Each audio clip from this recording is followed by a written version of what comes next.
All right, we want to welcome everyone to the very first Conflict of Interest, the Generations podcast. This is Jim. Kyle. Derek. And the reason we're bringing you this podcast is we're going to review movies, TV shows, things of that nature. But what we think is a little different about our program is that I am actually the father of Kyle and Derek, so you're going to get a multi-generational look at whatever it is that we're doing. This week we're going to take a look at the movie Superman versus Batman, or Batman v Superman, whichever it is, Dawn of Justice. So we're going to call this episode 1 Dawn of Podcast. You guys down with that? Sounds good. Yeah. This was not an easy thing to come by, the whole idea of the podcast name and the concept, because we had some different ideas, but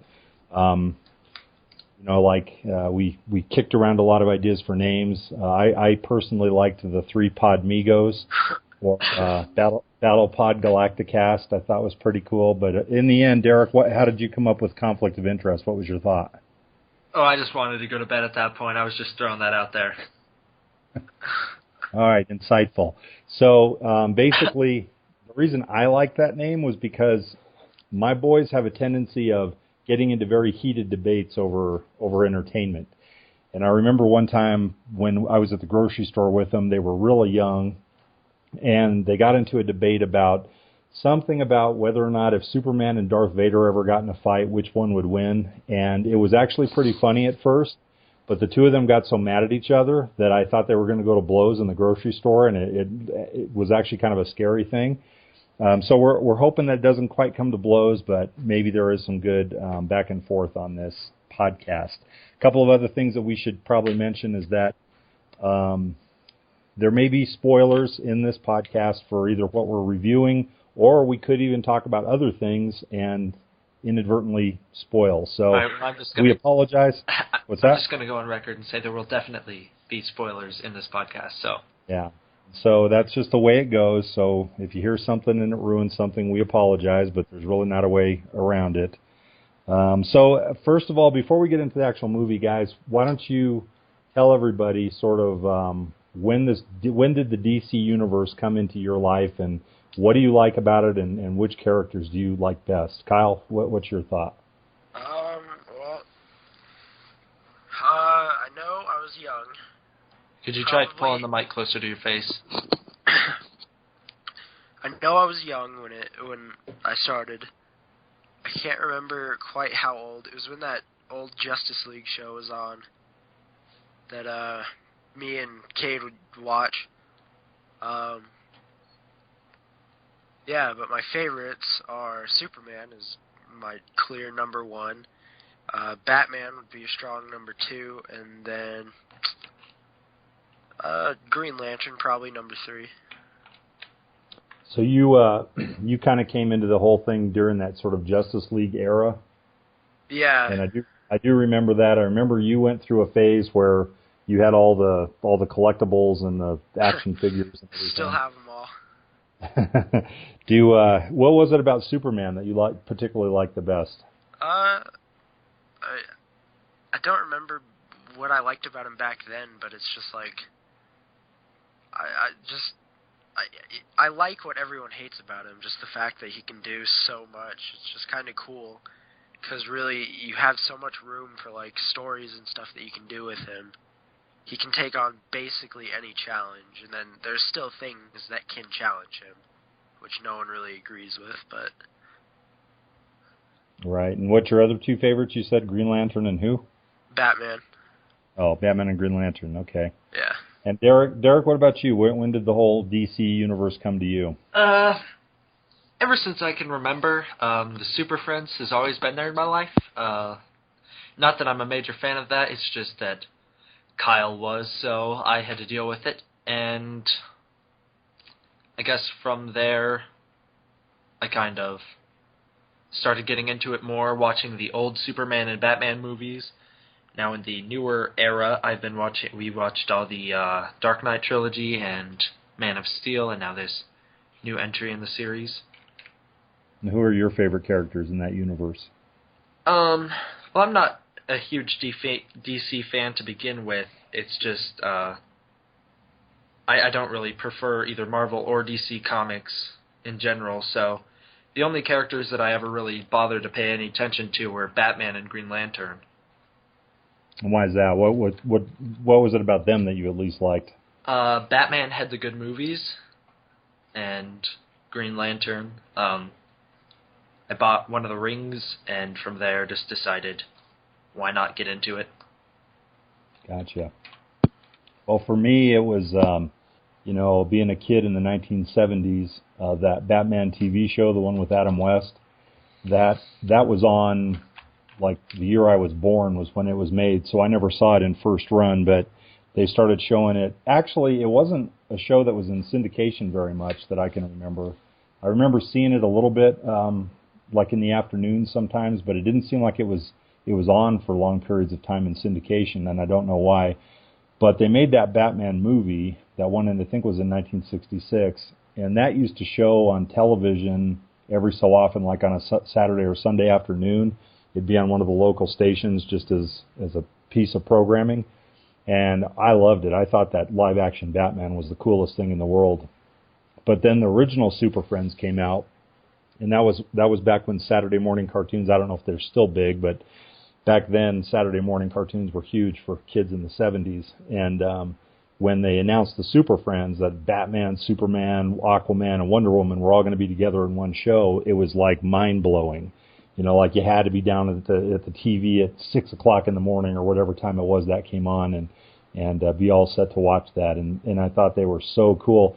Those were the ones that had Wendy, Marvin, and Wonder Dog in them. And now you look back and they don't really hold up as well. But back at the time, they were just incredibly cool. And that led to all the Super Friends afterwards.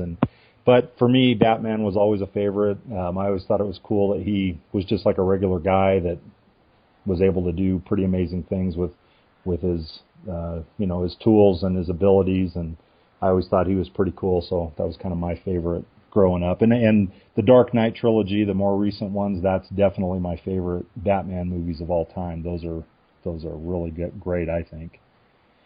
So now that brings us to Batman v Superman: Dawn of Justice.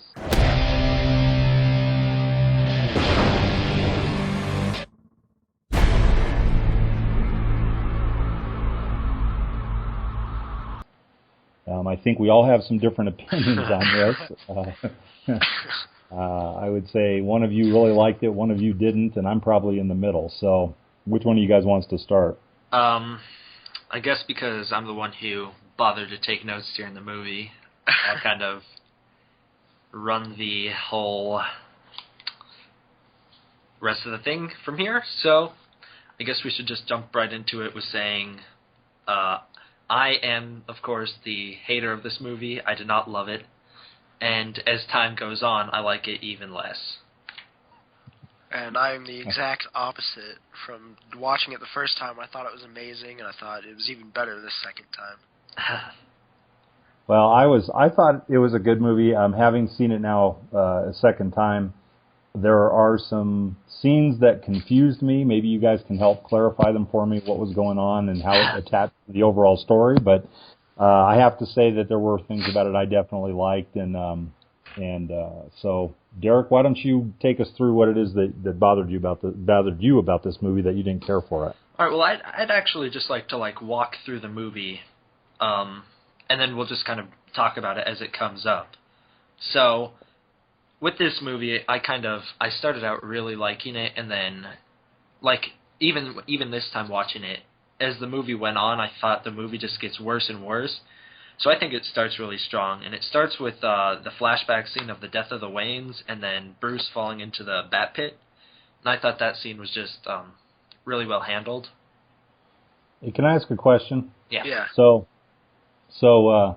I'm probably out on a limb on this thing, but is there a potential Easter egg in that scene for Walking Dead fans? Because you know that Maggie and Negan, those actors that play those two characters, that's mom and dad of Bruce Wayne. And we're at the season end of Walking Dead where Negan's just killed somebody and we don't know who it is. Is it possible it's Maggie, and that scene is kind of a little Easter egg foreshadowing that? I would say no. I don't think they're connected at all. I think it's just purely coincidence. I was hoping for a better conspiracy theory. Well, the conspiracy theory is, so Negan, of course, kills Glenn, and then Maggie and Negan fall in love. Cut to 6 years later when they have their little kid Bruce. Okay. All right. That could be. All right. So, yes, I liked that opening scene, too. I thought that it was pretty straightforward to the point. It didn't drag out the Wayne family death forever. I thought it was pretty good. And I also really like the music that plays over this scene as well. I think the music in the whole movie is really good. Yeah.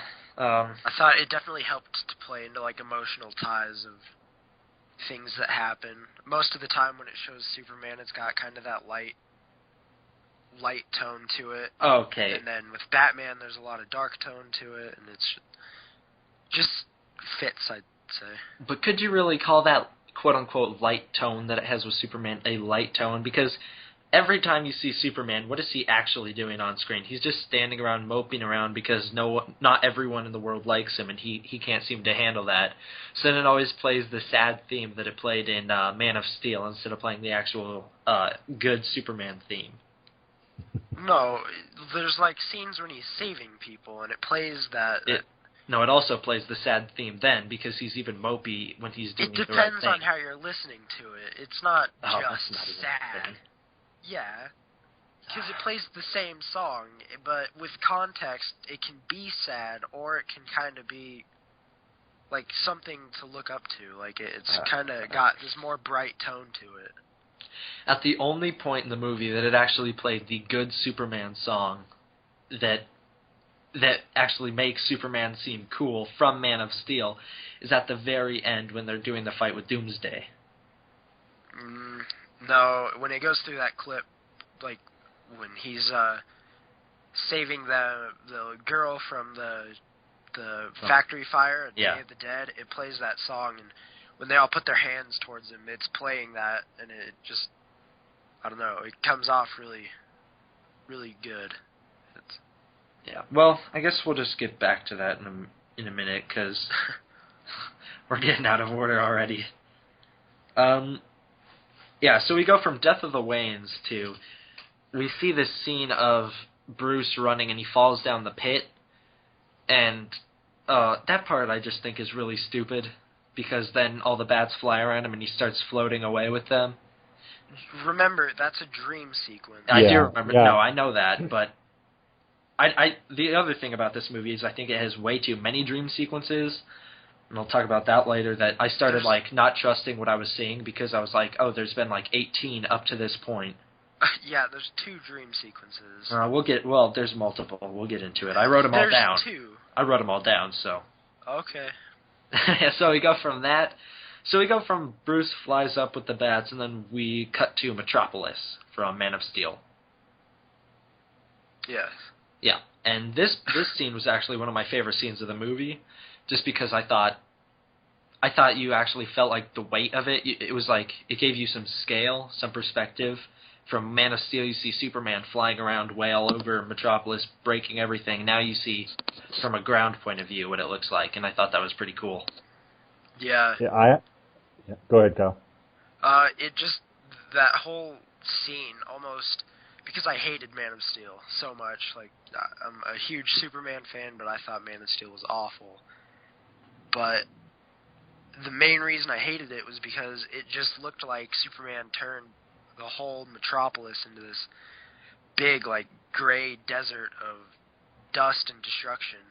But then when you see it from Bruce Wayne's point of view, it fixes a lot of it to me, because you can still see kind of structures staying intact and stuff, and how the buildings are they're still being destroyed, and it's still dusty and everything, but it's not as just barren as it looks in Man of Steel. Well, I actually think that's a major plot hole in the movie, because if you do watch Man of Steel, there is a scene from ground level with Lois at the very end when you see that the entire city is just flattened and turned to ash, Then when you watch this movie, it's not like that at all. So I think that's a big problem. I'd have to watch it again. I thought, I really loved that scene from the ground because it was cool to get that perspective, like what was happening on the street and really how devastating it was. And they gave it almost a 9/11 feel, like the people in New York on 9/11. And I thought that was extremely cool. Just a very good way to do that. The kind of going into Man of Steel, the thing with that movie that didn't work for me for some reason, and maybe again this is going back to because I remember when Superman 2 very first came out at the movie theater, where they had General Zod and the other two from the Phantom Zone that he had to fight in that movie. And of course, that movie being done so long ago, this movie needed to be, much more updated, much more gritty, like modern films are. But there was a definite vibe in that movie, Superman 2. I remember the whole audience just cheering at that movie when it came out at the theater, and it was fun to watch Superman fighting these other major bad guys, but they did it in a way that it was like the public wanted Superman involved. They wanted him to win, and I felt like Man of Steel was just sort of a downer. It was like people didn't like Superman. They didn't. He was flying around. They weren't even like amazed at all the things he could do. They just sort of took it for granted that, oh, there's a flying dude fighting another flying dude. It just didn't seem like they really, got the most out of what an amazing spectacle that would really be for people if that truly happened. And that's why I did like the scene in Batman vs Superman where they're down there in the metropolis watching it happen and reacting to it, and they're all horrified by it, but in a realistic way. I thought it was very cool. Yeah, well, I think that's kind of one of the biggest problems with Man of Steel, with both these movies, Man of Steel and Batman v Superman, is they kind of, it seems like the people working at DC were like, our biggest two hitters were, or our biggest three hitters were the Dark Knight trilogy, so we're just going to make everything down to this gritty, realistic, dark tone, just like that movie, and it doesn't work with everything. You can't have a dark Superman movie and have it be good, in my opinion. I have to agree with that. Like, Superman's supposed to be the all-American Boy Scout hero, and he's supposed to, I don't know, have more of this kind of cheesy personality, I guess, where, he fights for truth, justice in the American way, but then it just, when they try and make it too dark like that, and especially like how he kills Zod at the end by snapping his neck of Man of Steel, that didn't feel Supermanish at all. Yeah, here's another big plot hole from that scene in Man of Steel, is when Zod's firing his laser, he resorts to snapping his neck, when couldn't he have just put his Kryptonian hand in front of Zod's eyes and blocked the laser? I don't know how their powers work against each other, because, like, if they're hitting each other with lasers, I don't know. Would that hurt them? Because... Well, neither of them really seemed to mind it in the movie. They just kind of got knocked over and then stood back up. Were they, like, actually blasting each other? I've only ever seen it once, so I don't know. But, like, did they actually shoot each other with the lasers, or were they just kind of, like, destroying things around each other? No, they did multiple times. Alright. Yeah, so I thought that was just... I don't know. I think there's a lot of problems with Man of Steel that carry over into this movie. Yeah, but, I mean, I still feel that this movie kind of fixes a lot of it for me. Stupid. Turn your phone on Do Not Disturb. We can hear it vibrate. You were the one that sent me the picture. I sent it that, like, minutes ago.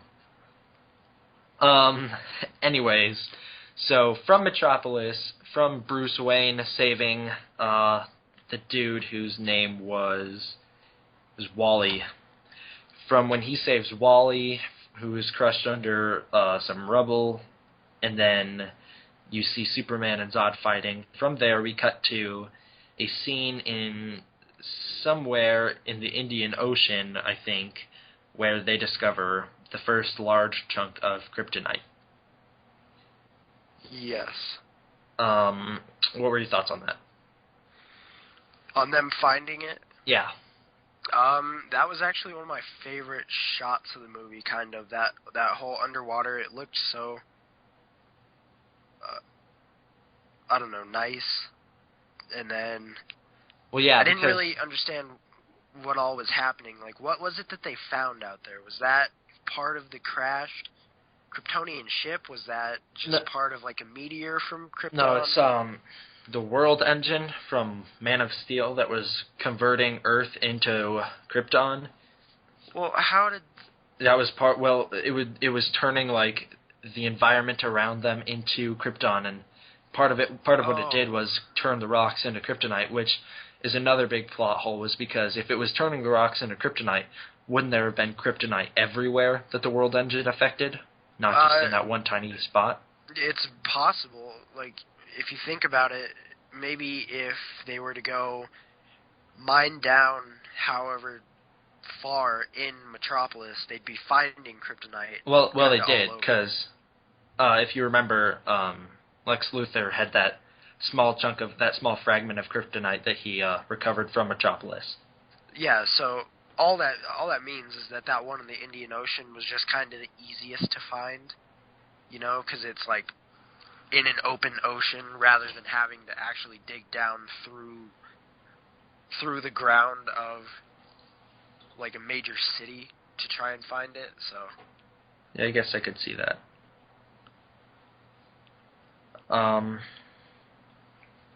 From here, we go to somewhere in Africa, I don't remember quite where Lois Lane and Jimmy Olsen are doing a report on terrorists. And this scene has caused tons of controversy online. Yeah. So what are your thoughts on that scene? I found it confusing. Even through the whole movie, to be honest, I never really understood what the point of those terrorists were, and how did that fit into the bigger picture of things. And even when Lois Lane finds that bullet, I guess I just got lost in what that was all about. What were the dots they were trying to connect there? So I thought it was an okay scene, I guess, by itself, but it didn't really make sense to me what was going on for the rest of the movie.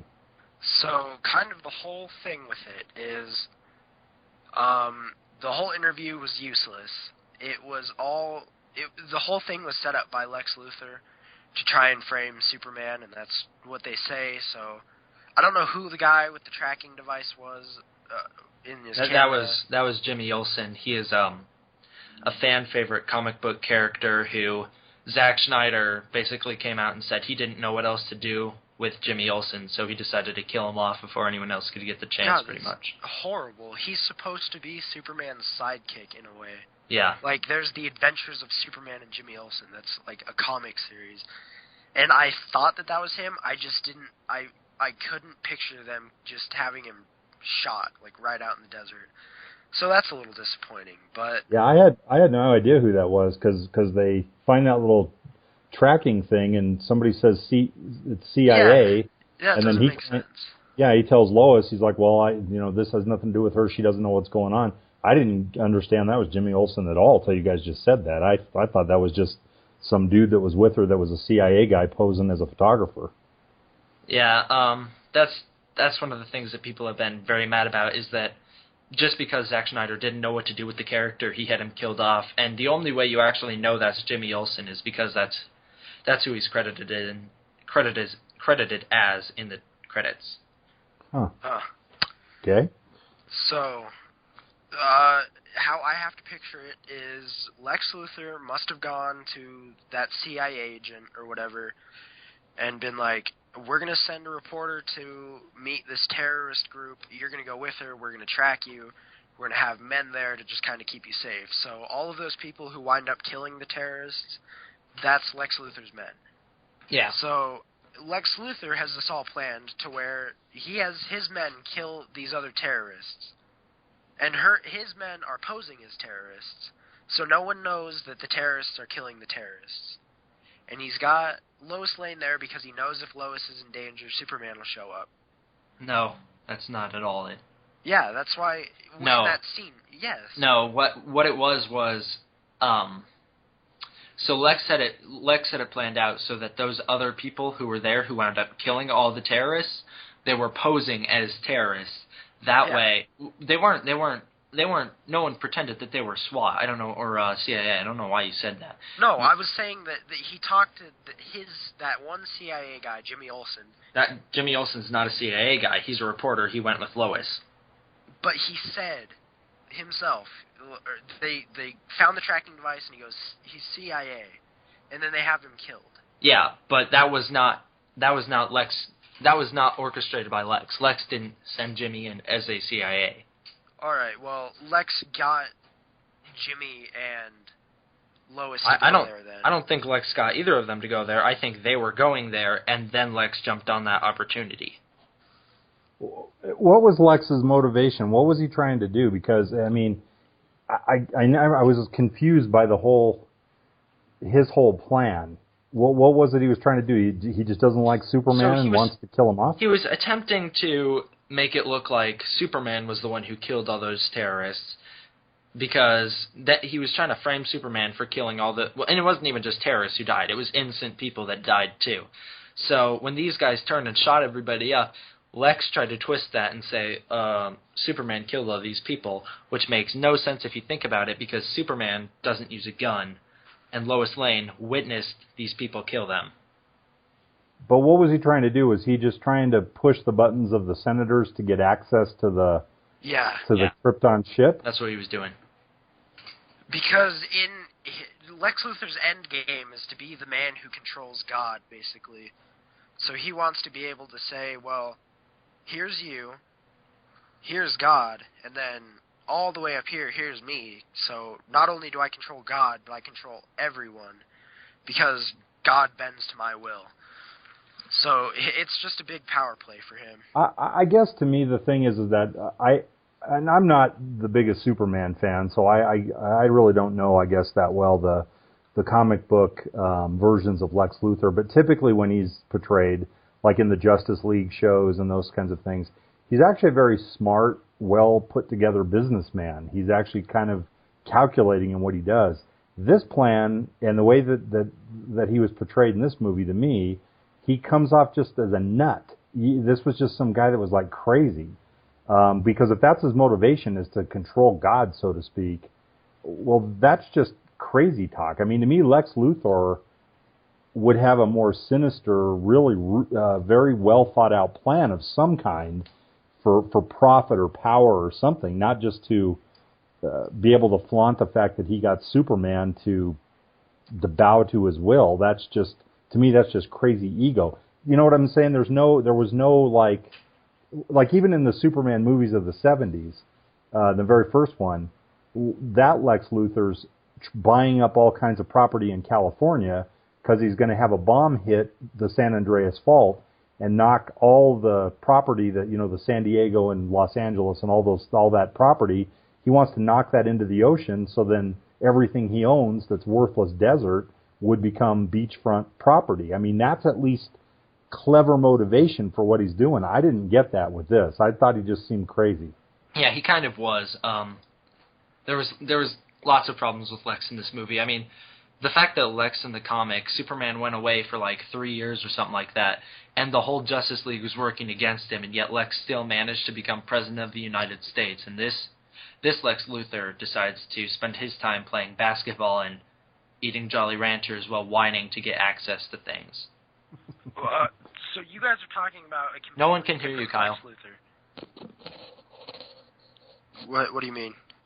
Now that's good. Yeah, you guys are talking about a completely different Lex Luthor. You're talking about Lex Luthor Sr. Yeah. This is a whole different Lex Luthor. So Lex Sr. is everything that you're saying. He's like this big businessman, all that kind of stuff. But we're talking about his son, so this is a whole different guy. Yeah, and you know why they did that? How different he is from his father. You know why they did that? Because they didn't know how to handle a smart supervillain, because they don't know how to handle a smart movie. Well, so is this a character from the comics? Is Lex Luthor's kid a comic character? Yeah. Yes, he is. Oh, okay. See, again, that's my bad. I don't know that well enough. I just, when I think Lex Luthor, I think of the smart businessman guy that's calculating and all that. And is he alive in this movie, or is he dead, or what? It sounds to me like he's dead. The way Lex talks about him. Oh no, he's definitely dead because he talks about how he left his dad's room the exact same and how he was orphaned as a boy. Stuff Yeah, that's right. Yeah. So I don't know. That's another thing that, I mean, if that character had been the Riddler or had been the Joker or somebody like that, it would have made a little more sense to me that he was just fanatically nuts with no real motivation for anything than his own ego. But I don't know. When you call him Lex Luthor, whether it's the kid or the dad or whoever, I think you know the average person like me expects a smarter villain. And just to be clear here, Lex Luthor Jr. is still a super powerful villain in the comics. He created I looked it up on the wiki right here. He created the big power armor that he takes on Superman in. And this Lex Luthor I don't even think could fit in some power armor. Yeah. Well, so yeah, I think I feel like that Lex Luthor was definitely a weakness in the movie for sure. Big time. What do you think, Kyle? The way they played him, I mean, I guess if you're gonna look at him as he's Lex Luthor, he needs to be like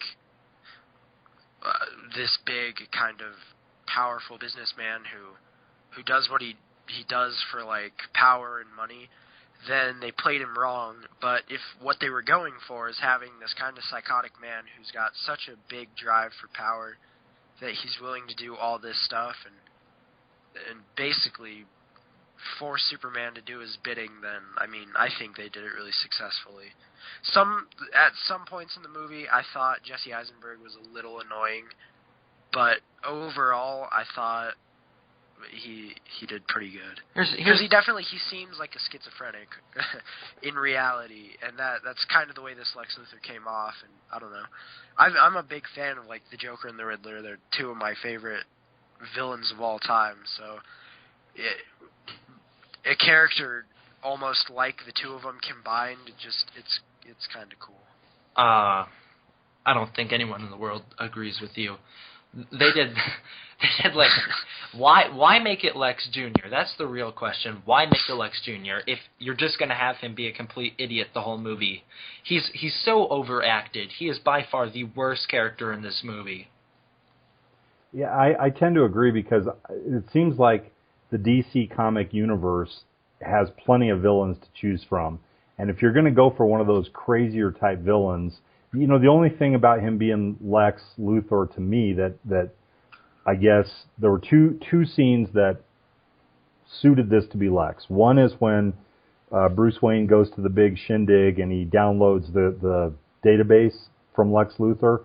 You know, I don't know that the Riddler would have held an event like that people would have gone to. You know what I'm saying? So that kind of made sense. Well, that I mean, like if you look at Batman Forever, he kind of did when he did the unveiling of the yeah, that's true. mind control device. So I mean, that's it's true. possible.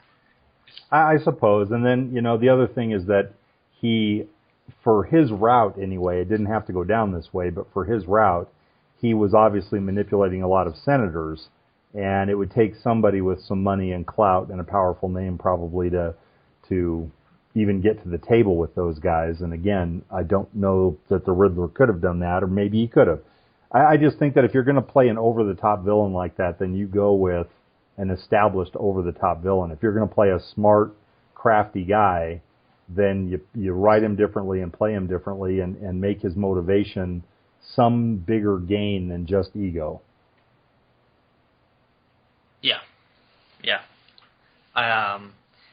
Also, if you're going off Batman Forever as your definition of what a good Riddler is, you're kind of... There was absolutely nothing wrong with the Riddler in that movie. I thought he was cool. He was also acted way over the top. It's Jim Carrey. What do you expect? It's Jim Carrey. Of course it's going to be way too over the top. The character of the Riddler is over the top. No. He's oh really? I read all of his like initial like his big appearances. I have that whole comic. Yeah, I know. From like the first one, he just comes in with these ridiculously stupid puzzles, and it's just like he pulls that whole scheme, like the way he becomes the Riddler is to win that like $100 prize in class to solve a puzzle faster, and he comes in with that gigantic camera to take a picture of it. Well, you can't really judge the camera because that's just how cameras were back then. So okay, well, still, it's like he's just kind of like he goes through so much trouble for really nothing all the time. He is this big over the top character. Yeah, well, so there was nothing wrong with that movie. I guess. If you think about it like this, think about it like the Arkham games. Yeah, Riddler is way over the top. He went through way too much trouble if he's going to spend his time placing riddles all over the entire Gotham City. But he is still, at the very least, a smart character. He still has tons of like robot henchmen and a giant robot suit to fight Batman, and yet I don't think this Lex Luthor would have even thought to create anything close to any of that in order to do anything successful. I think you're not giving him enough time. I bet you he shows up in one of the next movies, and he builds that big green suit of armor, and he winds up... I feel like he's going to wind up still kind of like fighting Superman, but if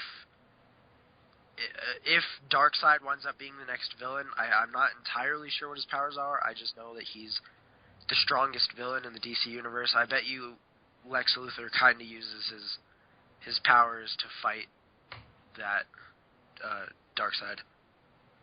So I think if you give him more time and kind of give him a second chance, if he shows up in the Justice League, he'll possibly be more of the Lex Luthor we all kind of expect.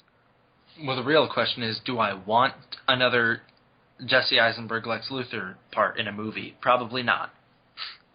Just if he... Well, you don't even say if, because he's definitely coming back. They had that whole setup at the very end when he knows what Darkseid is.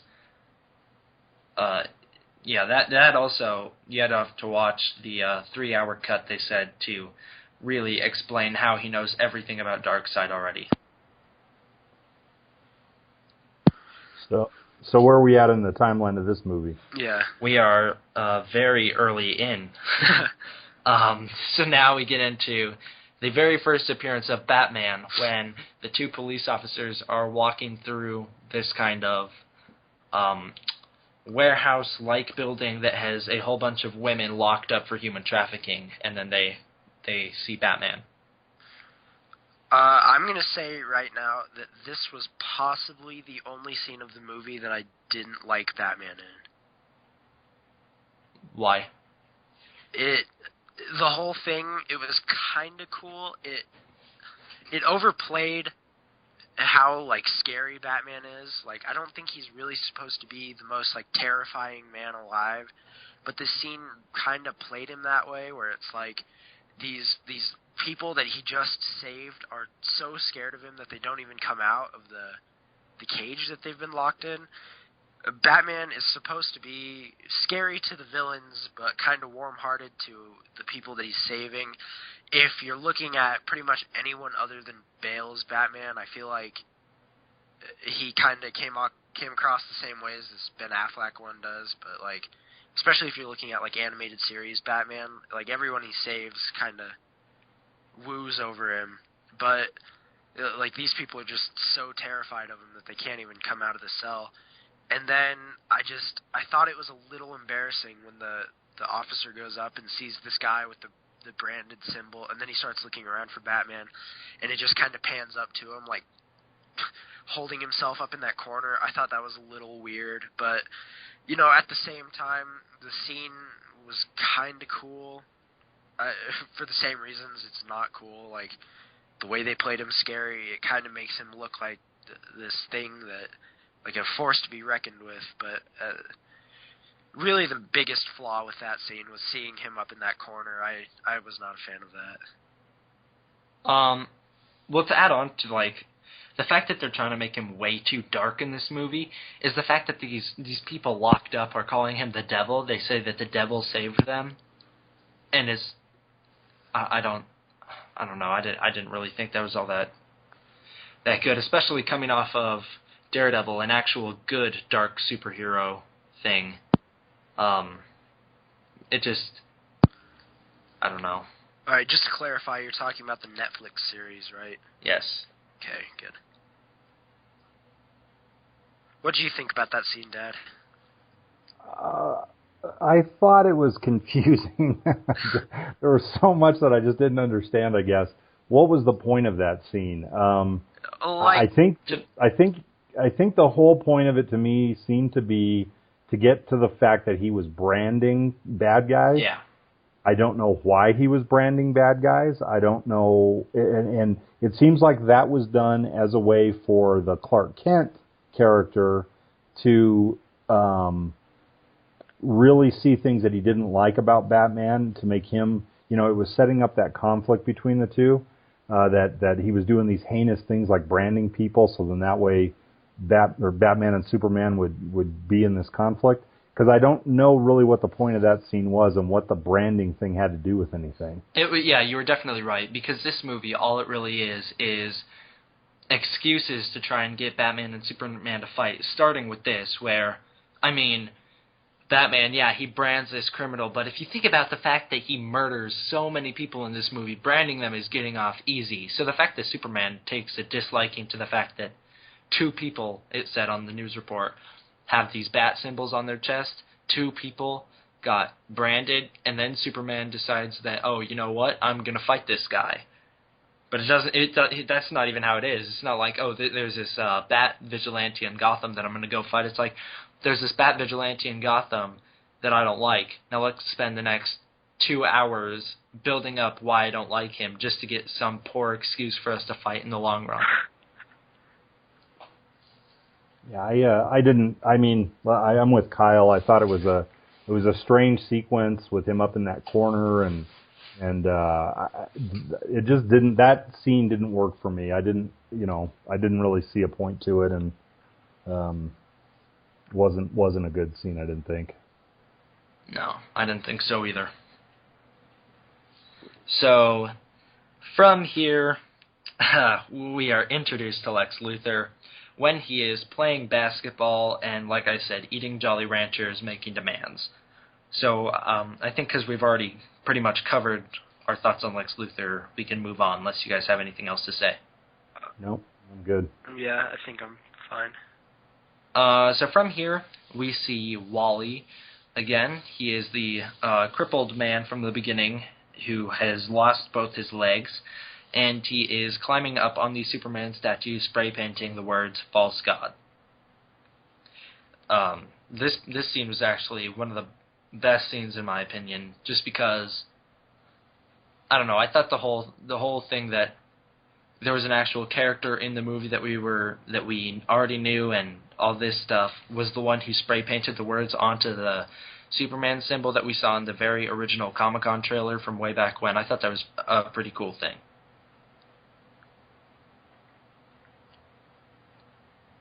Yeah, I mean, I don't really have much to say about the scene, but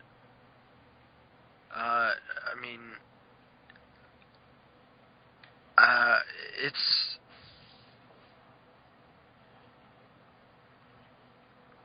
I don't know. Is it cool that there's people who really don't like Superman, or because that's just how it all came across to me? Well, it only makes sense that there's people who don't like Superman, seeing as though he was one of 2 people who annihilated Metropolis. Well, yeah, but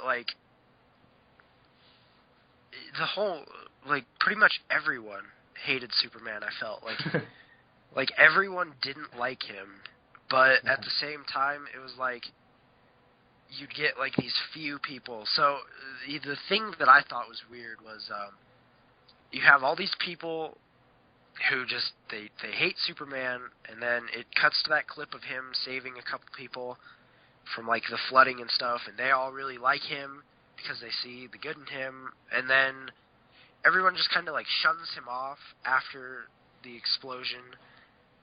And then, just kind of out of nowhere, one of the reporters is like, "Where's Superman when we need him most?" Although, at that point, really nothing was happening that anyone would need him, so I thought that was weird. Well, first of all, it wasn't really the people shunning Superman off at that scene in particular. It was him just being a mopey baby and running away, which is the whole point of this false god scene, is immediately after that you cut to, in the Daily Planet, Superman, or Clark Kent, is watching the news report, and of course he gets all sad and looks down, and he's all upset because not everyone in the world likes him, something that, at this point, he should have learned already. Not everyone's going to like you, but that's all he does in this movie is mope around because not everyone likes him, and he doesn't seem to understand that. I think when it showed him in the Daily Planet kind of getting upset with that, it's more of the fact that he knows that he was saving literally the entire human race by taking out Zod, and unfortunately that had to go through Metropolis and kind of destroy that. But what he did was for the greater good, because if Zod had taken power, then he would have enslaved the entire human race. And the people just aren't, like, seeing that. And for someone to actually deface, like, the monument that was built to these people whose lives are lost on the Metropolis tragedy, I mean, I feel like that would hurt a little. Yeah, I think that particular character's motivation makes sense to me because he was caught in the battle, his legs were crushed. I never understood why he was so mad at Bruce Wayne, why he was returning the check. That was Lex Luthor because somehow Lex Luthor managed to orchestrate every single event that happened in this movie. So those were checks to Lex Luthor? They were to the Wallace guy, yet somehow Lex Luthor had been sending them back for months in advance before we even saw the two characters meet. Okay, I thought, again, I was confused. I thought that it was implying that that Wallace guy was writing that nasty stuff back to Bruce Wayne. Well, it was at that point, but then when Lex Luthor's on the helipad, like the landing area, he starts talking about it in his crazy rant that he speaks way too fast and he goes through and he starts saying, return some checks, your parents are dead, it's all enough to like push a man over the edge, and so that's what he was talking about, how... Oh, okay. Yeah. All right, then that... now it's confusing for a whole new reason. Yeah. So from here, we go to the random nightmare sequence. This is, of course, the second random nightmare sequence where Bruce Wayne walks into his parents' grave, blood starts pouring out of Martha's tombstone, and then a giant bat grabs him. Alright, that's right. So there are 3 sequences. There's more than 3. 3 dream sequences. I don't know what that whole scene was kind of showing. Yeah, I don't either. I think it was just put in there just for the sake of... I'll tell you what it was. This is one that I did figure out. Not that it makes any sense in the plot, but this entire movie hinges on, this is a classic thing they do in Hollywood all the time, where if there's established characters that are best friends, Kirk and Spock, Superman, Batman, people that we know that get along, and they show an origin story, they have to be hating each other at first. That's the way that it always works.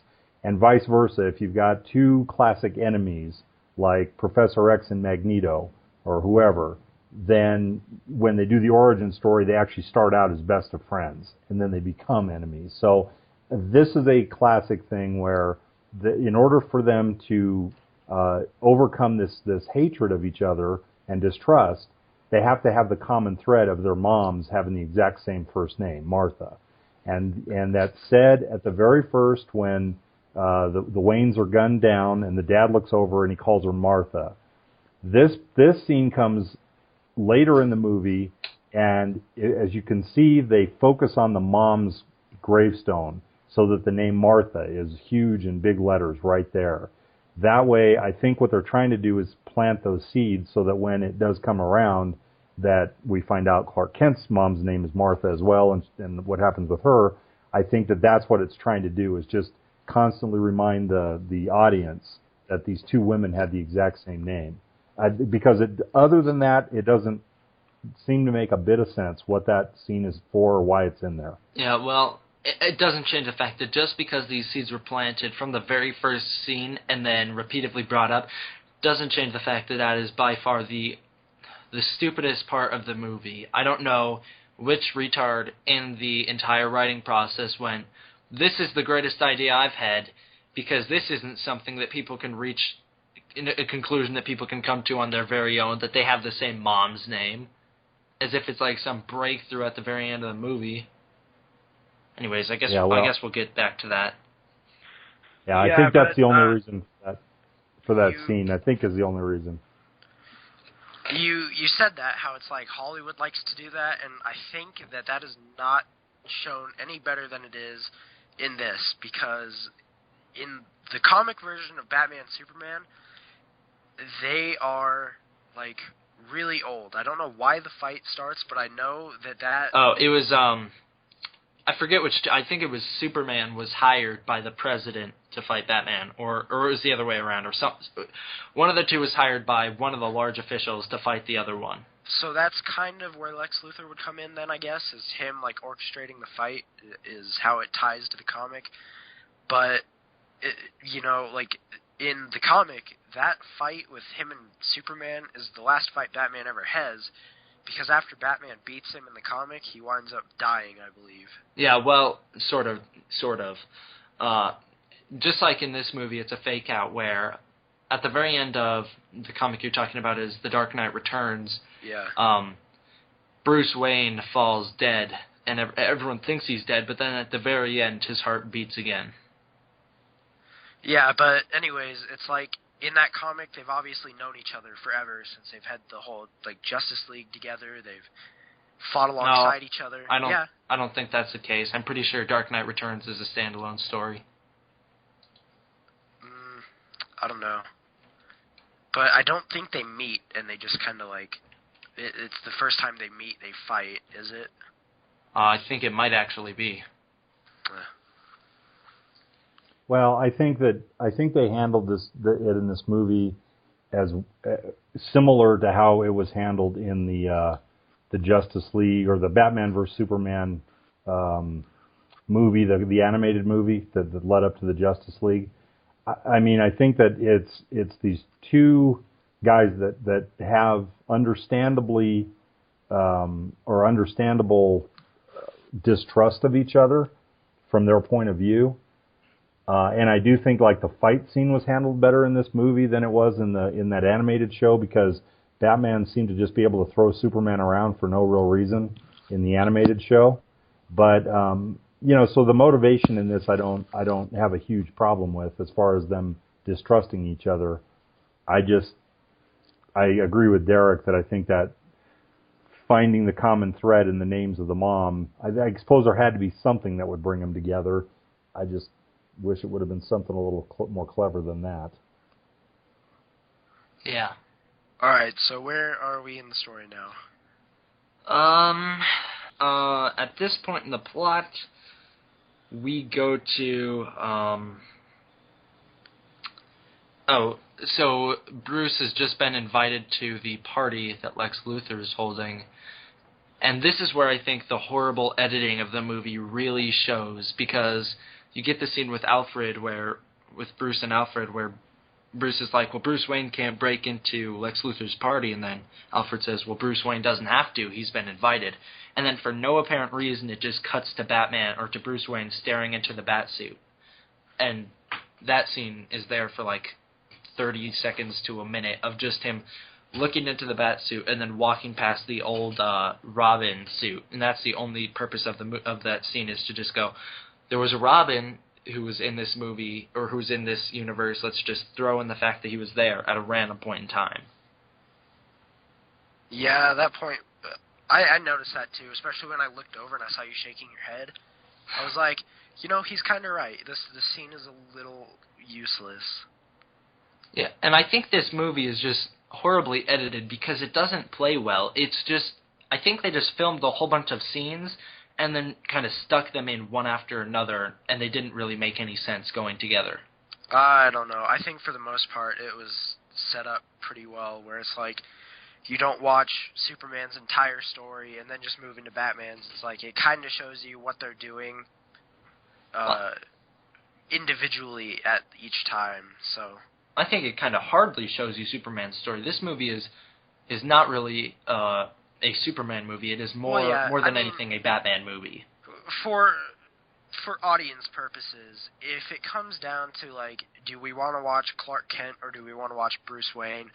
Do we want to watch Superman or do we want to watch Batman? As a studio, it's a smart idea to, even though this is part of a Superman series, it's a smarter idea to go with the fan favorite of watching more Batman moments than Superman moments. I mean, it's kind of the same in Freddy vs. Jason. I feel like Jason is a bigger name overall, even though personally I'm a Freddy Krueger fan. They kind of like played up to the Friday the 13th fans a little more by, you know, having Jason do a lot more than what Freddy did. So from a studio standpoint, it wasn't the worst decision. Okay. So from here we go to Lex Luthor's party, where Lex just sucks, and he gives that stupid speech when he has his breakdown. And pretty much all that happens in that scene is Bruce Wayne gets some files that are then stolen by Diana Prince.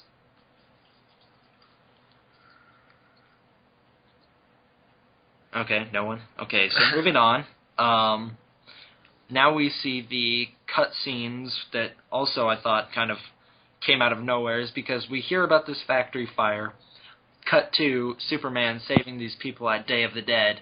That would have been enough, but then all of a sudden we just get into this slideshow with newscast narrating of Superman pulling a giant boat behind him, and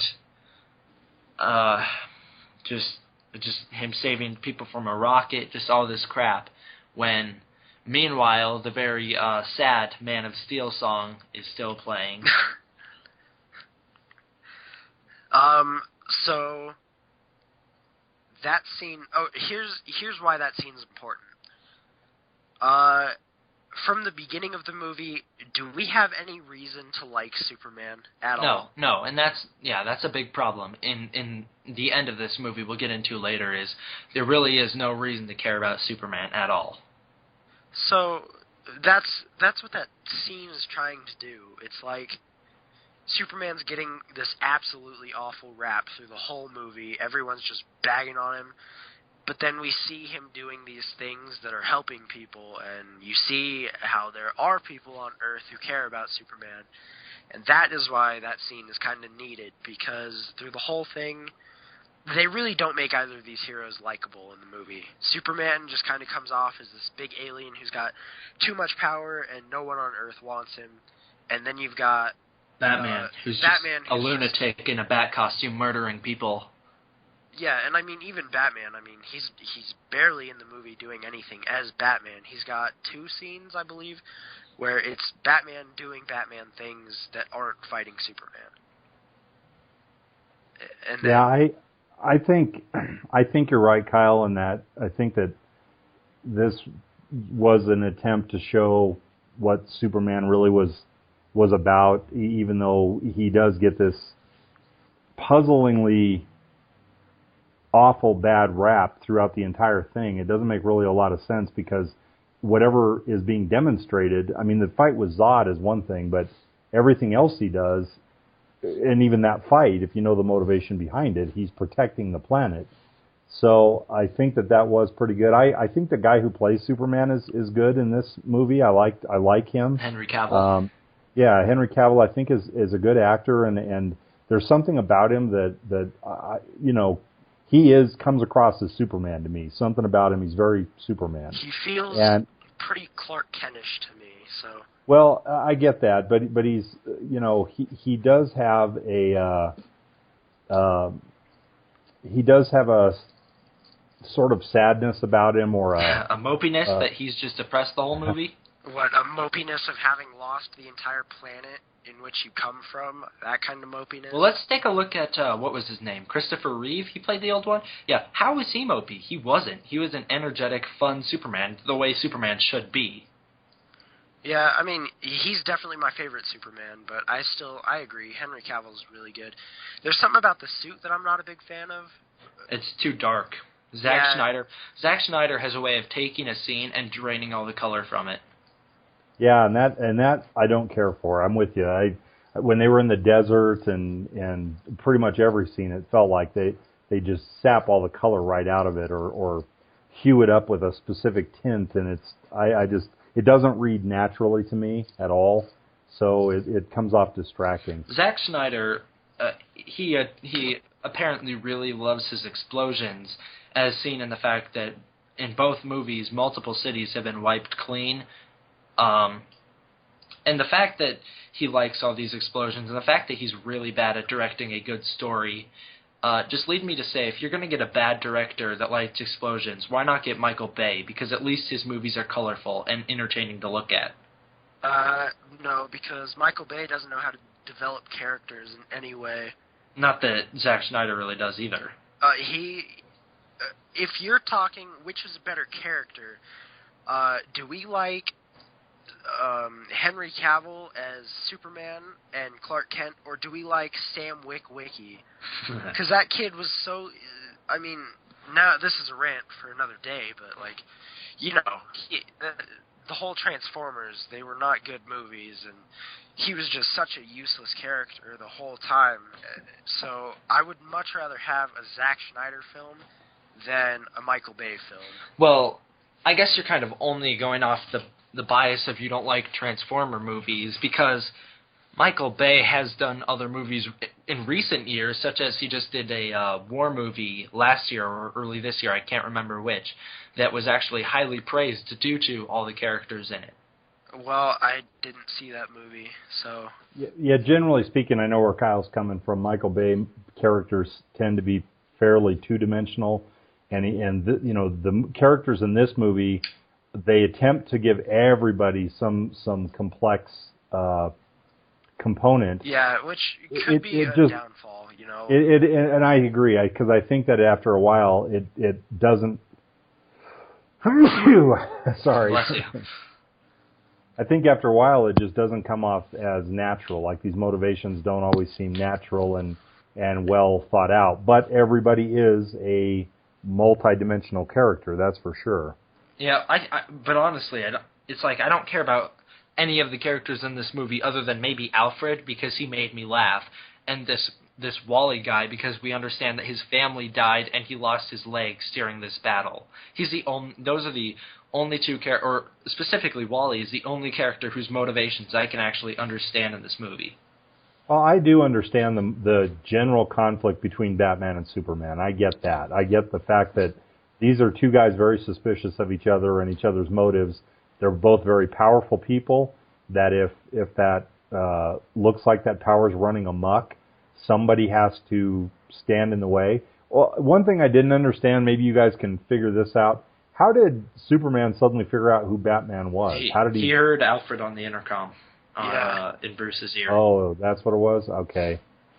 Yeah, I mean, it's fairly close to that animated one you were talking about, where Batman and Superman walk up to each other. Superman uses X-ray vision for 1 second, then just goes, Bruce Wayne. Well, I mean, but that made sense to me when in the animated one, when he is able to just use his X-ray vision to look past the cowl, that made sense. And then, you know, Batman turns the tables on him in that and spies on him and figures out that Superman's Clark Kent.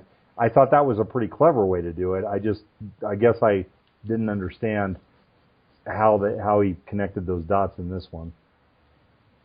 I mean, hearing Alfred talk to him, how did that suddenly convince him that Bruce Wayne was Batman? I don't know. The other thing is, when is the first time we learn that Superman knows who Bruce Wayne The first time it's mentioned is during the final fight. Right. So at the same time, I mean, if we don't want to say that it was because he heard Alfred in the earpiece, since it's not said in the movie, then you can say the same thing again. You could just say, well, he used his X-ray vision real fast, saw who it was.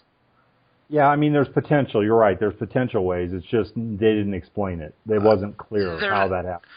It also could be because when Lex Luthor gave his rant on the helicopter pad, he clearly knows who Bruce Wayne is. How? So That's the question. How? Even though he's psychotic, he's still extremely smart. He knew Clark Kent was Superman. He knew. Yeah, but then again, how hard is it to figure out Clark Kent is Superman? Apparently, it's very hard. Comics, it's hard. But so when he's giving that rant, I know he's like, I pushed Bruce Wayne over so that I could get Batman to do this. So at the same time, Lex Luthor straight up tells Superman. But yeah, I don't know how he first finds it, but there's definitely ways that he can.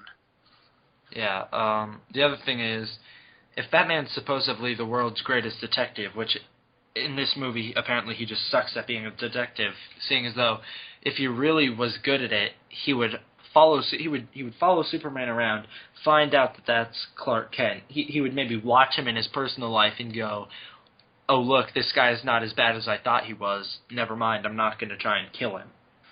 He's got his fears. Like that. You want to believe Batman's like a man without fear, but he has the fears, and you can really see it when he's talking to Alfred, and he goes, "If we think this guy is even a 1% threat, then we need to take that as an absolute certainty." He's like, I don't care if this guy is good. I don't care if he does the right things. If this guy one day decided, I want to run Earth, then he's like, then we should have stopped him early so that we could, not have to try and stop him when he's already taking over. So he's fearful of what Superman is capable of, but he's more fearful of what Superman will do with what he's got. Yeah, I also just think that's some pretty lazy writing. I thought that was really clever. If there's even a 1% chance that he is our enemy, we have to take it as an absolute certainty. I just think that's really stupid. This movie could have been solved by both Bruce Wayne and Clark Kent having one just normal face-to-face conversation with each other. Yeah, but I do think that's a pretty honest. It came off to me as a very honest motivation for distrust. I thought it worked for Bruce Wayne and / Batman to be very, very nervous about Superman's abilities, and what happens if he just decides one day, wakes up and decides he's going to do something different. I mean, I think if you really thought about it, if a person or a being like this really did come to Earth, on some level, that if that person didn't totally prove himself, you'd have to worry that absolute power corrupts absolutely, and you'd have to think at some point in time this guy's going to take a turn. Maybe he's just lulling us in with all these acts of kindness and goodness. It's only because we, the viewers, know who Superman is. We get it, that he's a good guy and he's looking out for the planet Earth. But from the point of view of Bruce Wayne and Batman, it makes sense to me why he would be so worried about it. And I'm not sure a conversation fixes that, because a conversation can be deceptive. Superman could say what he wants, what he thinks everybody wants to hear, and slowly be calculating a takeover or something, and there wouldn't be anything anybody could do to stop it. So his Batman's reaction might be a bit extreme to go as far as he did to try to just kill him outright, but I get the fear factor. That makes sense to me. Yeah, I guess that's kind of explored later in the movie, poorly, I should add. We'll get into that later. So then, at this point, I just thought this would be a fun thing to write down, just because this is an Easter egg that I was able to pick up on my first viewing, was that there's a scene when Clark and Perry White, I think his name is, the guy who runs the Daily Planet, are having a conversation, and Perry mentions the fact that it's not 1938 anymore, and that is the year that Superman was created. Yeah, and then right after that, he's like, he calls Superman Smallsville or something like that. Yeah. Yeah. Yeah, I thought that was pretty cool. I definitely liked Lawrence Fishburne as Perry White. I thought he was good. Yeah, I agree. I thought his teeth were too far apart. He kind of came across to me as like the J.J. Jameson of those Tobey Maguire Spider-Mans, where he's kind of in Peter Parker's face, but at the same time, he's still a good, likable guy. Yeah, I mean, that's, I think, how Perry White was always written in the comics, and every adaptation seems to have him be a basically like that, kind of a gruff news editor that's sort of, pushing his weight around. But it worked for me. I thought he did a really good job. I like that Perry White. Yeah. Yeah, he was okay. Of course. He wasn't really in the movie all that much, so I can't say I liked him all that much. I mean, he didn't do anything in the movie to make me not like him. Yeah. Right. From here, we jump to Bruce Wayne has gotten his file back after meeting Diana Prince at a museum or something, when she reveals she knows a little bit about ancient past or whatever, just based off she knows what happened to that sword. From here, Bruce Wayne plugs in his flash drive, and we see the very first really long-running flash or nightmare sequence.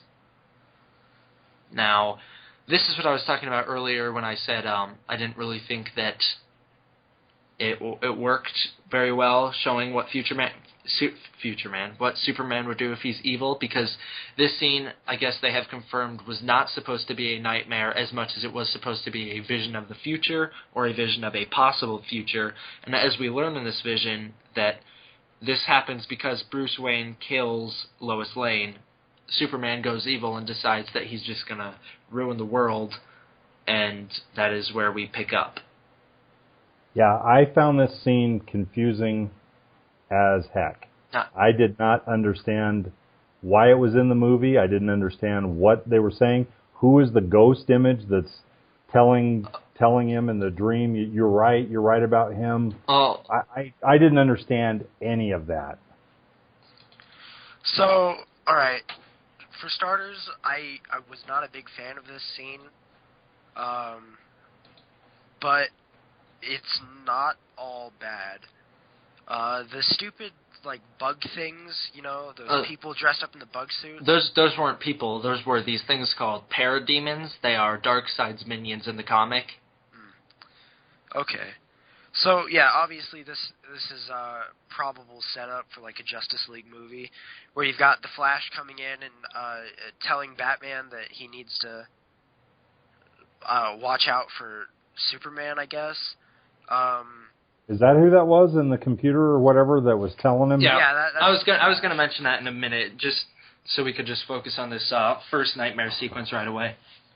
So, but I mean, the whole idea of Superman going that evil, it seems a little you can barely believe it, because that's Are you just sure? so Are hardcore. you sure? You of all people, you have played Injustice: Gods Among Us. Hey, that's where I was going. You should have just let me talk. Yeah, so in that, the Joker kills Lois Lane, who in that point in time Superman had been married to and I believe had kids with, and the Joker winds up killing her, and then Superman kills the Joker and then winds up taking over the world. And you have half of the Justice League are they gave in to Superman because they know that he'll kill them if they don't, and then Batman and people I think the Flash, Green Arrow is one of them also that I can think of off the top of my head. Green Arrow and Aquaman. They're against Superman. So it's completely possible that happens, and because I've read the comic of the death of Superman, where Doomsday kills Superman, and then when Superman comes back to life, in all 4 versions, he's not a good guy. He fights for good, but at the same time, he's brutal. He winds up just kind of killing everyone, even if they're doing small things like robbing people. Sounds like Batman. So I mean, I can see that happening, but if they go that way, they have to be really careful, because if they make me hate Superman, I'm going to be so upset. Well, And I also think there was like a subtle reference to the game Injustice in that scene, where in Injustice, the Joker actually dies because Superman gets mad and punches out his heart. And in that scene, we see Superman punch out Bruce Wayne's heart. Yeah. So, I mean, I definitely don't think that that's how the story's going to go, especially because they're not going to kill Batman. Especially not like that. That doesn't make sense to me. But Yeah, like I said, it was a glimpse of either a future or like a possible future, or it was something that was avoided in this movie. It wasn't made very clear because this movie wasn't good.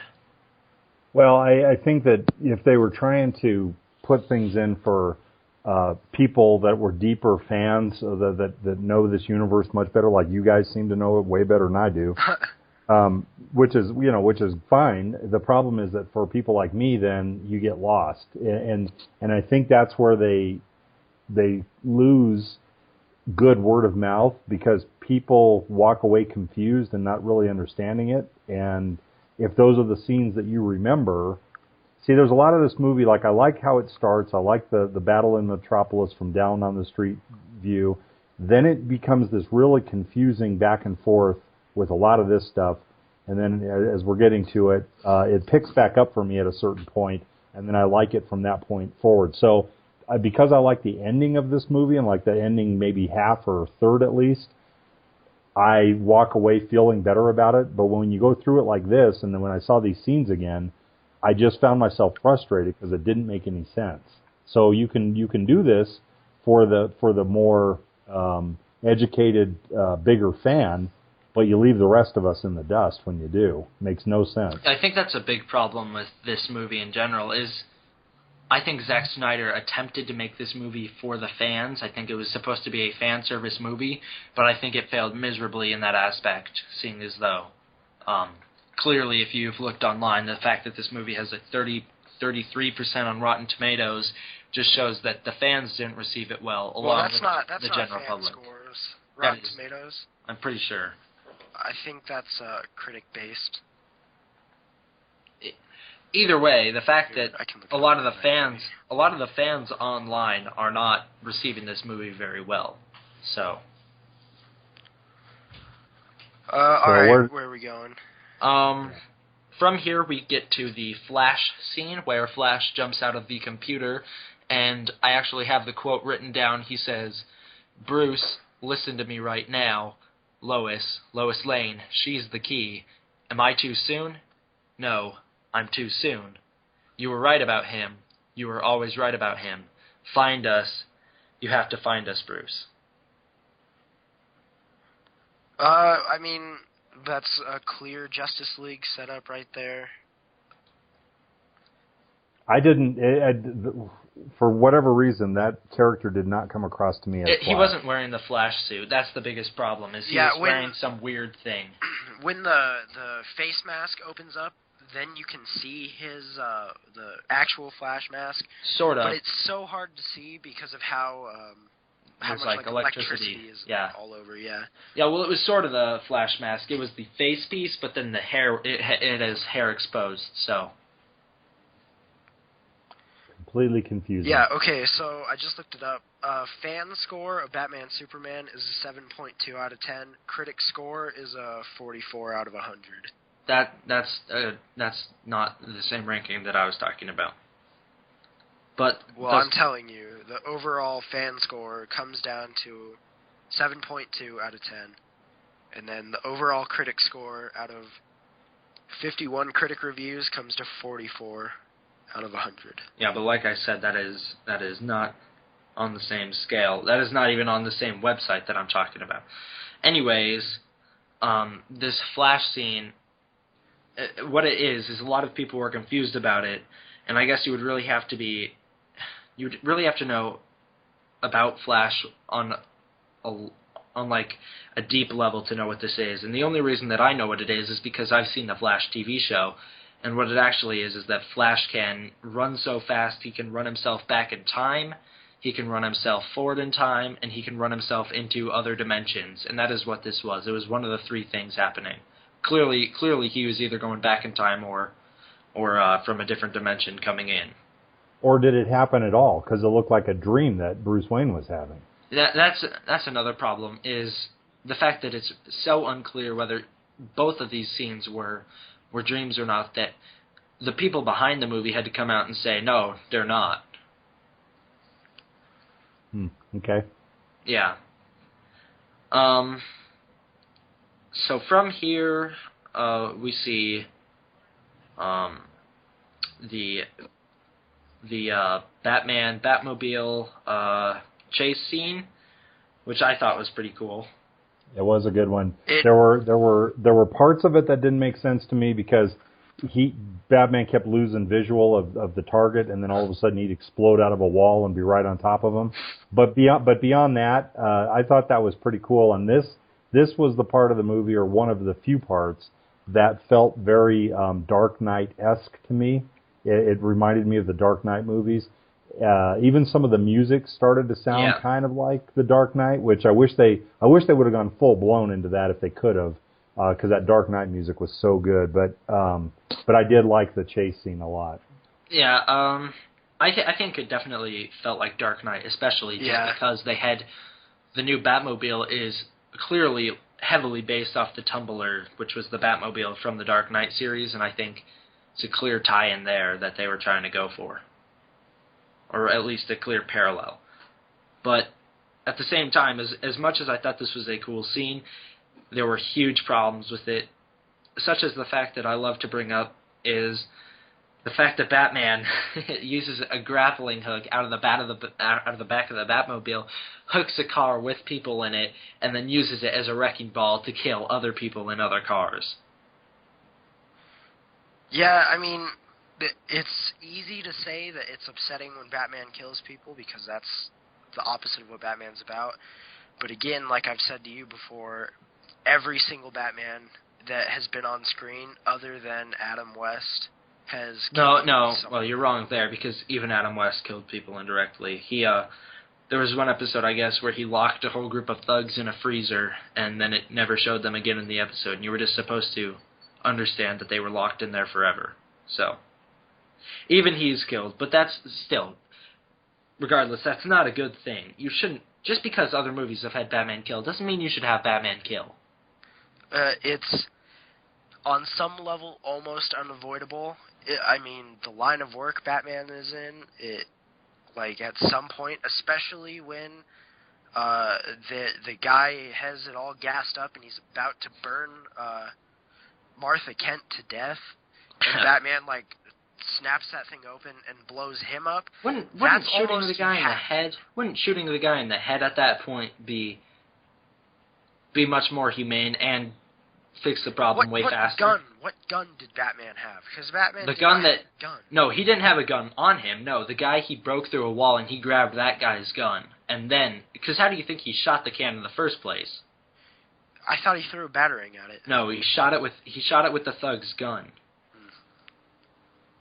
So, this is another thing. I think this movie was just, Zack Snyder liked to make visual things in this movie, and I think this movie was made entirely based upon visuals that he thought looked good. And I don't think it was a story movie first. I don't think it was a plot movie first. I think it was a visual movie first and foremost. Well, that would make sense then why there's issues with it. But I'm a little more with Kyle. I don't have a huge problem with Batman killing under the right circumstances. I didn't like scenes where he was using guns, because to me that was always the thing about Batman, was his parents were killed by guns, so he hated guns and always found other ways to deal with things. So I'm not a big fan of seeing Batman shooting people or whatever. But other than that, I get it. I get the fact that there may come a time when he's got to do something. Yeah, I understand he has to kill at some point or another. And here's the other thing, is the fact that Batman uses guns and the fact that he kills people in this movie, it just kind of goes against everything Batman stands for, is because Batman realizes he could kill everybody. He could just kill the Joker the first time he sees him, but he doesn't, because he doesn't want to take the easy way out. He doesn't want to be like them.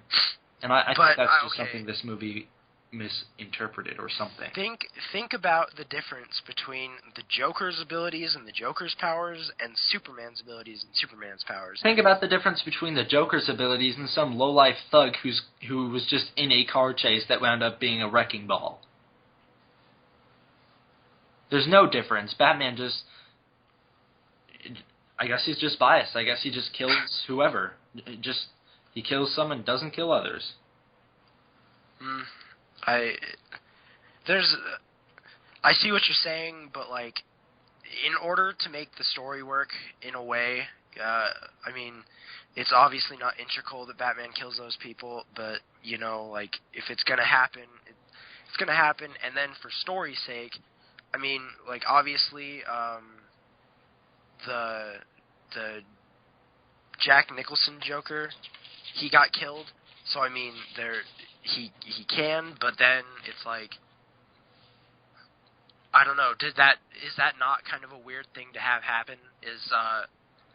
You know, like, if Batman kills off the supervillains, that's kind of an odd thing. But it's just an odd thing if Batman kills in general, in my opinion. I mean, him killing kind of lower people is almost moot at this point because it's happened so many times. But if he were to kill big names, it's happened so many times in this movie alone. Okay, you kind of chalk it up to be a lot more. He kills people. He kills some of those people in the car. Obviously, die. Not some of them, all of them. He flattens another car with a car. Yeah, but I mean, at the same time, when he's doing that big bust to save Martha, he could kill all of them, but he doesn't. I mean, a couple of them do, but you know. So from here, at the end of the Batmobile chase, Superman flies down and Batman crashes into him. This is actually another one of my favorite scenes. Is just seeing how the Batmobile was able to tank so much. It was able to drive through brick walls. It was hit by a rocket launcher, and it was shot up to a ton. Yet here now Superman's there, and it doesn't stand a chance against anything Kryptonian. Yeah, I thought that was pretty cool too. And then we got that cool "Tell me, do you bleed" line. Yeah, that's a pretty awesome scene between those two. Yeah. So from here. From here I wrote down a plot hole that I found is. So, at the very beginning of this big chase scene, Batman shoots the armored truck with a tracker device that lets him know where the kryptonite is going. Because that's why this big chase is happening, is he's trying to get to the kryptonite. And then, somehow, with him exploding this car, driving straight over the back of it and taking off half of it, and if you pay attention, if you look closely, when he drives out of this wall and lands on this truck and rips off the back half of it, he drives over a guy, if you pay attention. But anyways, somehow through all of this abuse that this truck is taking, the tracker device doesn't fall off the whole time. So I thought that was a little bit of a plot convenience that didn't make any sense. I think you're just overanalyzing. Sometimes you just have to kind of look at a point and just kind of accept that that's what's happening. I guess. It's like the people you watch Walking Dead with, they overanalyze a little bit, and you get frustrated with it because you know it's got to be there for convenience of how the show goes, but yet you're doing it. Well, it's kind of different gripes. Their gripes don't make any sense whatsoever. Whatever. Mine at least does. From here,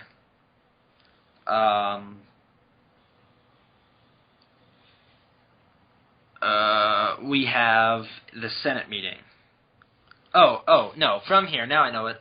I had a note above that, but I didn't understand what it meant. I had to think about it. So from here, we get this whole Lois Lane investigation in D.C., which was just a huge waste of time. And I didn't think it needed to be in the story at all. It just dragged out the screen time, or the runtime of this movie, which was already long enough. So... Yeah, I found it very confusing, too, when she confronts the senator and talking about the bullet, and again, I don't know what that had to do with anything. Well, that's the proof that Lex Luthor set up that whole thing to...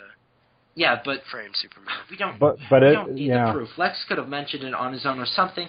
The biggest problem with this is everyone's upset with Superman because they think he killed everyone in this area, everyone in this this whatever country it was in Africa.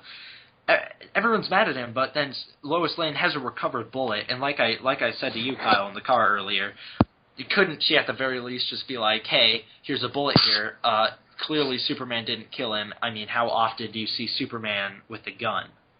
So, I mean, I get it. Lois Lane was kind of pointless in the movie. But really, can you have Superman without Lois Lane if he's going to be, like, in the Clark Kent Daily Planet era? Because, I mean, I know you have Smallsville where he's not with Lois Lane because they don't know each other. Or maybe he is. I don't know. I didn't watch that show. But, like, even though she's kind of pointless, you kind of have to have her. Yeah, but you don't have to have her in the plot every 5 seconds wasting screen time. I know, but it's like, how do they work her in? They have to find some way to work her in. They just have her as Superman's love interest. No, they don't need to make her... Listen, they have to make Lois Lane some, like, a likable character who you kind of look at as, oh, I'm glad she's here. I mean, it doesn't come off that way in this movie because she was really pointless, but they can't really do what Marvel did with, like, Pepper Potts, and she's like she's in all of the Iron Man movies because her and Iron Man go together, like they kind of have to. But then when he goes to the Avengers, she's not there. This is supposed to be a Superman movie, so you have to have Lois Lane. Now, when we get to the Justice League movies, it's very possible that we don't have much of Lois Lane because she's not going to be. We're not focusing on Superman, and it might be the same thing with Alfred, where it's like if you're doing a Batman movie, you have to have Alfred. But if we're going Justice League route, he may not be as important. Like Super Friends, I don't think Alfred was even in that show.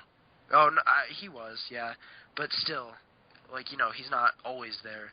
So that's kind of how that's going to work out, I'd assume. I think Lois Lane could have been used better. I think Superman, you know, has actually two weaknesses, obviously. It's kryptonite and his love for Lois Lane. And I think when kryptonite's not the easy answer, I think that, you know, it's always a good idea to put her in some position where it makes Superman vulnerable. And so I don't have a problem with any of that, and I don't have a problem with the love interest. I agree with Derek that she could have been used better because that whole investigation thing in D.C. just goes on forever and is weird. But her reaction to the death of Superman at the end, I think, is spectacularly good. She's a very good actress, and I think that you know, without her reaction to that, it would feel very comic bookish. But she made it seem real, and so I don't have a problem with the actress, and I certainly don't have a problem with the character, as long as she's used well, and I think she was used well only about 50% of the time in this movie. So from here, we have the Senate meeting, which I did a tally of every time this worthless Senate meeting was brought up in the movie, which the total count was it was brought up 6 times. We would cut back to this senator who is wasted away in this one scene when we have a Senate meeting with Wally, the guy from earlier, and then she sees some pee in a jar that Lex left, and then everything blows up, and Superman's all bummed out because reasons. Well, I thought it was a cool scene. There were things about it I didn't like, but it was kind of a cool scene, and just, you know, visually seeing that explosion at the Capitol building was pretty shocking, and I thought very well done. I think from about the Batmobile chase on, the movie picks up to me and works pretty well. And the scene in the Senate meeting where the guy in the wheelchair blows everybody up, I thought it worked. And it, you know, I thought the movie picked up from that point on. Yeah, clearly I didn't like it. I think the only point in the plot that this served was, first of all, to make Superman upset to see this huge crowd of haters outside the building. Second of all, to make Superman upset that he didn't see the bomb fast enough. And third, to finally push him over the edge into running away into Mopey Town, somewhere in the mountains that we'll get into later. So any last thoughts on that? No, I'd say push through on this, D, because it's 7:45. I got to get Jackson to bed here soon, and we've already been recording an hour and 35 minutes on this. Okay, so from here, Just hit the big points. alright. Well, Batman raids LexCorp, he gets the kryptonite. Superman mopes around up in the mountains where we see Jonathan Kent brought back, which makes no sense because it just doesn't. It was the Superman vision. Yeah, so. it was stupid. Yeah, That's him seemed like kind of finding again and realizing what he has to do. From here, Lex goes into the kryptonite birthing chamber and learns all about Krypton's past. We see the metahuman files that Batman discovers. Lex and Zod are... Oh, yeah, Lex cuts his hand, rubs it all over Zod's head, and that somehow, we're supposed to believe, creates Doomsday. That is by far one of the stupidest points in this movie, in my opinion.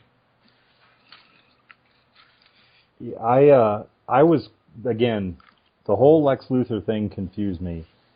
Was he always planning to do something like that, or was he just trying to get access to the ship and this suddenly became something he could do? I didn't understand it at all. It's that he wanted access to the ship. He wanted to learn about kryptonite, and then when he goes in and it asks him to assume command of the ship, that's when he learns that he can bring back a life form, because he's like, teach me. There's no way he could have known otherwise. Right. It just seems like, again, using his own blood in addition to the body of General Zod and whatever mechanics were going on, just seemed kind of weird. I mean, at the end of the day, obviously the point here is to create Doomsday, so Doomsday will unite the Justice League, or the beginnings of it anyway. So again, it's a seemed like a very clumsy way to get there, I thought. Yeah. The only reason they really did this scene with Lex Luthor being one of two people to create a Kryptonian is because it's a comic book reference to Lex Luthor and Superman being the two that wind up creating Superboy somehow, some way. I'm not quite sure how. But I thought this was just a really stupid plot point. I didn't think it was good. And yeah, that's pretty much all I have to say at this point. So then we see Martha Kent is attacked, Lois is attacked, they are both taken. Then we see Lex on the roof, and we get I think this is one of the best themes in the movie, is the Lex Luthor theme. I don't know if either of you two listened or paid attention to it and liked it, but yeah, I did. I thought that was one of the best themes with the heavy piano playing. And yeah. So then Lois is pushed off of LexCorp, and as she's falling, Superman saves her. This part was a part that, because of all these visions and nightmares throughout the whole movie, I wasn't trusting my eyes, and I thought she was hallucinating Superman as they were falling. So that's a big problem if a viewer couldn't even tell if he was seeing was real or not. I knew it was real. Yeah, it came across real to me, because every time she got into trouble, he popped up and saved her. So I just think it didn't make sense, because he was halfway around the world at that point. Well, that's the thing about Superman, is he can be basically anywhere at any time. Yeah, whatever. So from here, we finally get Superman confronting Lex Luthor, and we find out that Superman has Lex Luthor has kidnapped Superman's mom and is forcing Superman to do the fight, which is really, if they were going to do something that easy and just say Superman was only fighting Batman because his mom was kidnapped, we could have reached that conclusion like 30 minutes to an hour beforehand. We didn't have to have all this setup of Superman not liking Batman just for the whole reason they fight to be for his mother. Yeah, I agree.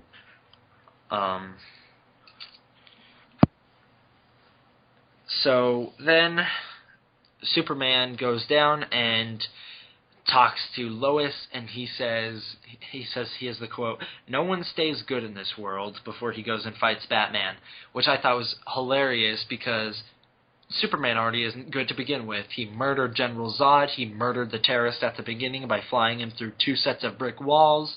He isn't a good guy like he should be. Okay, well, yeah, that's... He only killed 2 people who were bad guys. I mean, that definitely doesn't make him a good guy. That doesn't make any sense. I don't know, I just thought it was The fun. fact that he has to fight and possibly kill another basically hero, that's what he's saying. Yeah.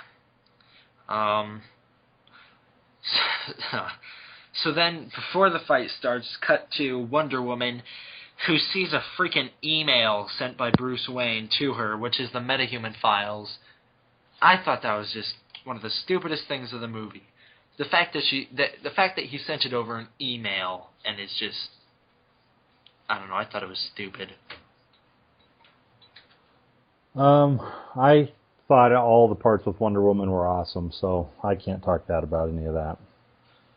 I guess the biggest problem with this is the fact that you see that Lex Luthor was the one who created both, or all of, Wonder Woman, Flash, Aquaman, and Cyborg's logos. So, I thought that was pretty stupid. I think that was just for convenience of the audience, so we knew who they were. Yeah, probably. I would have known who they were no matter what, but, you know, there's people who wouldn't have known. They would have been, oh, who's that guy strapped to a board getting, like, electrocuted? But, you know, if you see the logo, you kind of go, oh, all right, so that's Cyborg. So now we get into the Batman v Superman fight, and I guess the real question is, did you like it? Yeah, I thought it was amazing. I thought it was pretty cool, too. I accept that being a lifelong Batman fan, and I did like Batman in this movie. I liked Ben Affleck more than I thought I would as Bruce Wayne, but there was something, you know, Superman comes to the roof and he's pleading, you know, hey, look, let's talk about this thing, and he just gets walloped by 1,000 traps, and it was cool to see, but it really made Batman come off like a jerk. So it was hard for me to... I felt very uncomfortable during the fight because I don't necessarily like seeing those 2 superheroes fight like that. But for some reason, it didn't bother me in the Avengers when Captain America and, well, it was really Thor and Iron Man are going at it. That was pretty awesome, I thought. But in this one here, I thought the visuals were extremely cool and it was a great fight scene. But I hate seeing those guys fight, and I just felt like you know, Batman needed to just hear him out for 5 minutes. But then again, there'd be no fight if that happened. So yeah, that's another big problem with this movie. Yeah, the fight was okay. I thought it was too short. For a movie called Batman v Superman, they only spent like 10 minutes on the actual fight, and out of like what is actually a 3-hour movie, just not all of it has been released yet. So I thought that was just a big misstep. And also I was really distracted during this fight because I don't know if anyone noticed this, but Superman had all these chest hairs poking up through the top of his suit the entire fight, and I don't know, that just distracted me and kind of took away from the fight for me. I missed that.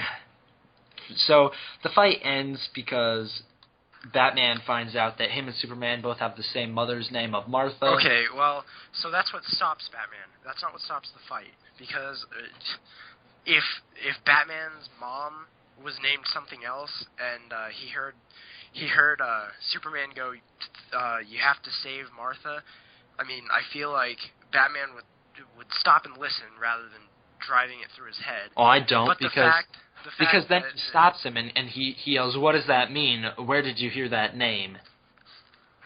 Well, he says, "What does that mean?" So if he says, "Where did you hear that name? Where did you learn that name?" Because then Lois comes in and she goes, "It's his mother's name," and then that's when the fight ends. That's when Batman's like, "Okay, we both have moms named Martha. Not that out of the dozens of people that I killed, one of their moms could have been named Martha, but now that I know yours is, we'll stop fighting. We'll put it all behind us, and I'll go help you out." Okay, well, anyways, just moving on from there. Moving on from there, then Doomsday jumps out, and that is... Whoa, you skipped over the literal best part of the movie when Batman goes in and saves Martha, I was trying to speed it up, yeah. So then... No, I know, but that Sorry, was guys. my absolute favorite part of the movie, is when Batman goes through and almost in like an Arkham game style takes out all those villains. I thought that was amazing. Yeah, I thought that was okay. Just because, yeah. I thought it was done better in the trailer than it was in the actual movie. Okay. So from here, now we have I'm sorry. Doomsday jumps out of a building, and then we get Wonder Woman, Batman, and Superman all fighting him. Although it's really Wonder Woman and Superman, because Batman just plays avoid the monster the whole time. Yeah, I mean, the biggest flaw with that is the way Doomsday is, he looked at from the beginning, how he looked like that big, like, slimy toad thing. He looked like a giant, oversized baby, in my opinion. Like, yeah, a baby. I didn't like the way he looked when he kind of started evolving. I didn't understand why he was blowing electricity, because, like I said, I've read when Doomsday first shows up, and it was nothing like that. I mean, they kept him nearly the same. They knocked his appearance down to look more like he was in the comics. I mean, his face looked awful through the whole thing. But he couldn't fly, he couldn't talk, that all matches up. Almost the way that him and Superman die match up very closely, if not better, because in the comic they literally just punch each other in the head and kill each other simultaneously, so the way they did it in this was a lot cooler. Well, I guess another big thing is, I wonder if Doomsday is coming back in another movie, because one of Doomsday's powers is, he has the power of, essentially, he has the power of, like, evolution, because every time he dies, he can come back to life, and what killed him the first time won't kill him again. So I wonder if I go that route with the movie. I don't think so. I think they're going, in the next one, it's going to kind of start up as, I think Superman might be the villain, to begin with, and then maybe Darkseid comes and kind of changes the way Superman's acting, but I don't see Doomsday coming back at all. Yeah. So I guess we've already mentioned it at this point. Superman and Doomsday both kill each other simultaneously. Superman, this is the best Superman moment of the movie, is when he flies the kryptonite spear into Doomsday. And then as Doomsday is stabbing him with this giant sword hand kind of thing, Superman then grabs the hand and pushes himself closer to Doomsday, stabbing into him more, but at the same time just so he could drive the spear into him. And I thought that was a good Superman moment. Yeah, I have to agree with that. And then really all the events after that of everyone kind of grieving over Superman's death, I thought was really cool, almost fitting, but at the same time a little out of character for the civilians, since they all seem to hate him so much, but then they're all kind of... Yeah, that's the biggest problem, is why are we supposed to care about Superman if there's really no, established status quo for Superman? For us as an audience, we're supposed to care. For the people in the movie, they probably, I feel like, wouldn't necessarily care as much as us. And it's like, what has Superman really done? Because the monument on the ground reads, "If you seek his monument, look around you." It's basically saying, you are his monument. But what does he honestly do that's all that heroic? He kills Zod after they destroyed a city. He kills Doomsday after they destroyed a city. But if you look at it as a total, neither of those two things destroyed the world. Therefore, Superman saved the world twice. Not like, oh, he killed Zod, he saved Metropolis. No.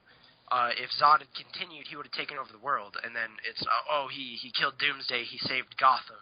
If he hadn't destroyed Doomsday, Doomsday would have destroyed everything. Yeah. Well, so that's what it's saying. It's like, if you're still breathing right now, then you're Superman's monument. I guess just so we don't skip over this really fast, we should mention what did we think about Wonder Woman?